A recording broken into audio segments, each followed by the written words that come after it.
Hey there everyone, it's Nina. Thanks for joining me today for a new video. I'm really excited to be sharing today's project because I'm going to be using a stamp set that I designed for Simon Says Stamp's brand new Out of This World release. Now before I get into the project, I do want to mention that today's video is part of a blog hop. So if you'd like to see additional inspiration using the Out of This World collection, as well as have a chance to win a $25 gift certificate at every stop in the hop, and so much more, you're going to want to stop over to my blog for a link to the next stop of the hop so you can see all the fabulous inspiration that's being shared today. There's also a free gift available using the code that you see on screen. So in today's project, I'm going to be using the Vintage Mosaics stamp set. It's a stamp set I designed for Simon Says Stamp, and I'm going to use it to make a repeating design that makes this card almost have the same look as vintage porcelain. I love vintage things, and blue is one of my favorite colors. I have a little collection of blue porcelain items, so I wanted to make a card that was inspired by that. So I have the Vintage Mosaics set here, and I'm going to take one of the images and I'm going to stamp this onto some white cardstock. I've chosen Cadet ink from Simon Says Stamp. It's a really nice medium shade of blue, and I'm going to ink up this stamp multiple times to create some pieces that I can use to die cut. We're going to repeat this image across our card, which is going to create a really unique design. So I've stamped this onto Simon Says Stamp 120-pound white cardstock. It's a great cardstock for stamping. It works really well with the positively saturated inks. And I'm going to be using a Simon Says Stamp 5 square die set that's going to allow me to cut out all these pieces. The 5 square and also Simon's single square dies work perfectly with the Vintage Mosaics set. These Vintage Mosaics are perfectly sized to fit within these squares, so it makes cutting them out super simple. I'm going to line up my squares and use very, very low tack tape to hold them in place. The really nice thing about using the 5 square set is that you can cut out all these pieces really quickly because you have multiple squares, which makes the process super simple. So here I've die cut all of my little squares and I'm taking them out of the dies. But before I do anything else, I do want to take the edge of my ink pad and press that against the edges of the squares. This is going to give these squares a little bit more definition. It's going to make them look more like tiles, which is kind of what I was going for. If you've seen on Instagram some of these really beautiful kitchens that have vintage tiles for the backsplash, I just think that is so beautiful. So that's kind of the look I'm emulating here by adding this ink around the edges. And I'm going to create a background for these tiles using this Dahlia Delights embossing folder. And I'm going to emboss this into some soft navy cardstock. This is a really nice shade of blue. It's a little bit darker than the ink I chose, which is really nice to kind of offset the pattern.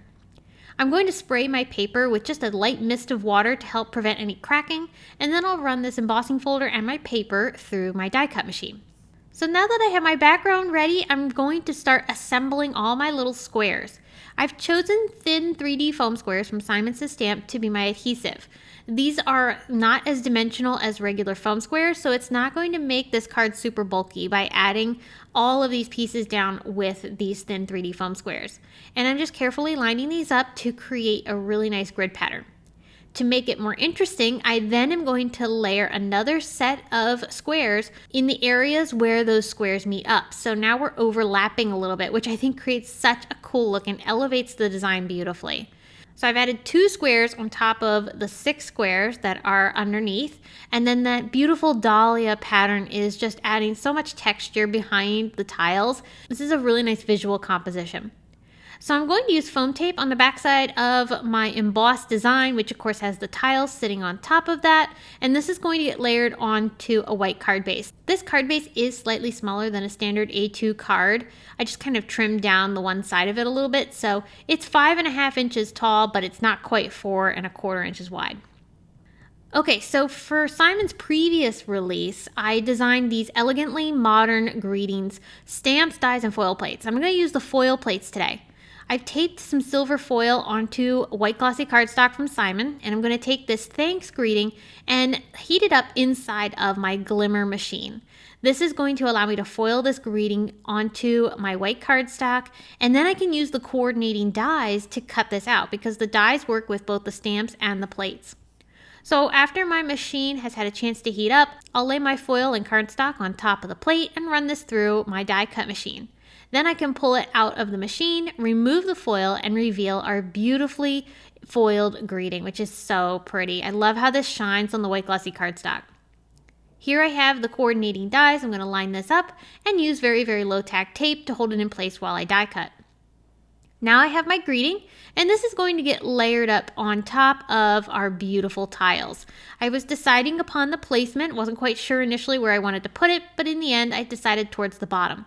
And then to complete things, I added a sentiment strip from a Simon Says Stamp sentiment strip pack. I believe it was the CZ Design Grateful pack. I'll have it linked below in the video description and on my blog. But I always color the edges of the paper to make sure I hide that white core so it has a really nice crisp finish.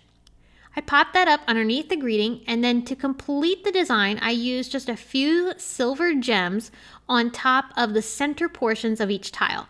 So this is going to add just a small amount of bling, but it looks so pretty as it catches the light and it accents that silver foil greeting perfectly. I had so much fun making this card. I actually made a second one and I just swapped out the greeting for something different, but the design is so much fun to work with. And you could change up the colors. If you don't want to have a blue scheme, you could totally swap this out for another color and this would be a beautiful design. There are also multiple Vintage Mosaic stamps in that stamp set, so you can choose different ones to create a completely different look. I hope you were inspired by today's project and got some ideas on how you can use block stamps like the Vintage Mosaic set to create a repeating design that makes a beautiful focal point on your card. Don't forget to stop by my blog for additional details about the blog hop. And if you haven't already subscribed, I hope you will so that you don't miss any of my future upcoming videos. Thanks again for stopping by, and I'll be back soon to share more with you all.